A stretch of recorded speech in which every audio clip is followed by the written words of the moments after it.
Hello and welcome to the instructional video. I'm just going to walk you through what you need to know for these first 2 weeks to get started. So the getting started checklist, that's a great place to start.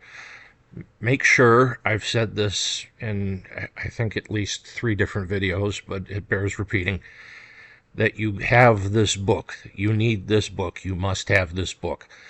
And the third edition too. They came out with a fourth. The college is having us go with the third. That's just the way it is. So make sure it's the third edition.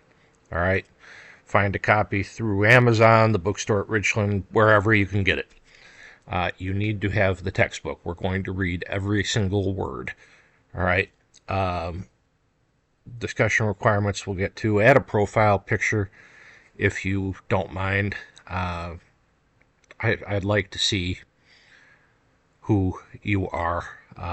It makes it a little bit more bearable than just having however many names on a computer screen and that be all that I know about you. Then, yeah, update your Canvas notification preferences. I make changes. I send emails. I'm active in the course. So make sure that you get this set up, and this gives you a walkthrough on how to do it. Also adding a profile picture if you don't know. Our Teaching and Learning Center is very good at making sure you're up on everything. Then the discussion requirements. These are the discussion requirements, period. All right, for every single post. I believe that I've changed everything around so that it reflects this, but if I have not, these are the discussion requirements that you will be following this semester. All right, so any discussion board, most weeks we will have one or more discussion questions. Your first substantive reply is due Thursday at 11:59. To receive full credit, the post should be substantive, answering the question completely and not repeat what has already been posted by another student. A good initial post should be around 250 to 300 words. Also, there should be no plagiarizing or directly quoting from the textbook within a student's discussion. Follow-up replies. Your 2 follow-up responses to other students are due by Sunday at 11:59. A response should be a minimum of 3 substantive sentences. As a reminder, just because you post once does not mean that you automatically receive full credit. It is a discussion, not an essay question. To receive full credit, you must do your own original substantive post and also reply to 2, as in more than 1 and less than 3 other students' discussions for each question. You will not receive full credit for the assignment if you do not have 2 replies. All right, so for example, a discussion might be worth 20 points. I'll divide it in half. 10 points for the initial post, 5 points for a reply. So if you only have an initial post, you're only getting half credit, and that's if your initial post is satisfactory. All right, so general information here. I'm not going to be in the discussion board at all. I read all the discussions. I'm the invisible presence, I guess, in the room. And I do this because I want you to think for yourselves. I've tried it where I've been active, and the room just becomes an echo chamber, and people tell me what they think I want to hear. I don't want that. Also, don't write your discussion right into Canvas. Put it in Word and copy and paste it over. I'm a student myself right now, and that's been something I've experienced too. The text just disappears. I don't know why. It just does. So now that we're through that, you are always going to have an announcement, right? So there'll be an agenda here with everything you have to do. I even include a document you can download. I'd print this off or download the document and print it off. Students in the past have used this kind of as a checklist for the 2 weeks. because this is everything you have to do. I type down everything that you have to do.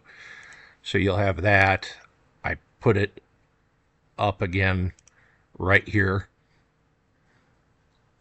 It's the same thing, and you're getting this video. So there are 3 different places, because I've had this happen in the past too. Mr. Parker, I don't know what to do. You're getting it in 3 different places: the announcement, the start of the module, and this video. So there's no excuse for not knowing what to do. All right, so most of this is pretty intuitive.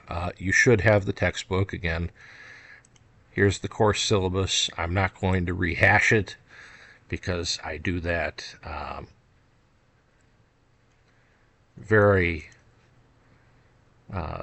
do that well enough here. I have a video going through it. I mean, I know that it's no fun, but you have to explain the rules.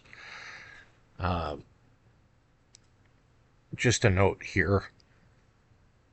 I do talk about it in the syllabus video, but it bears repetition. Just because office hours are by appointment, it doesn't mean that isn't a leave me alone signal by any means. This semester I'm teaching 7 classes across 3 colleges, and I'm pursuing a graduate degree from Illinois State University. I would like to avoid spending, a couple hours sitting in a Zoom or Teams room and nobody come. So email me by all means, and we will talk. I will help you. I'm ready, willing, eager to assist. Just let me know. And make sure you send it to my email. And I point that out because people, for some reason, spell Jonathan in all sorts of weird ways. And I'll respond to email within a day or 2. The day, just FYI, the day I have to go to class on campus is Thursday. So if you email me on a Thursday evening and you don't hear from me until like the next afternoon, I'm away. All right. So the syllabus, take the student survey. This is actually important. I know there's some points attached to it, but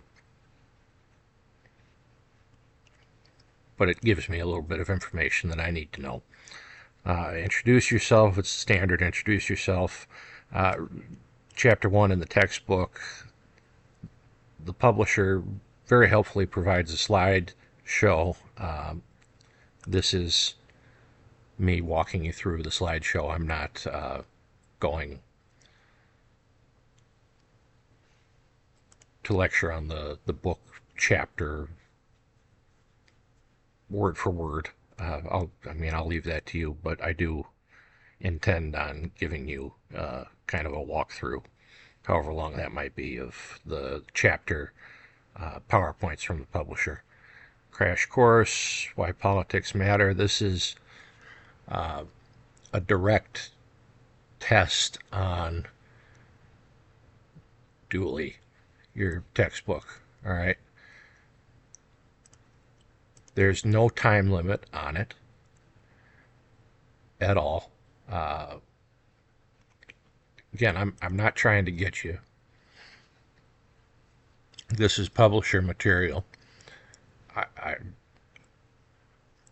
When students ask about taking tests in online classes, I always tell them I cannot control what you do in your own home.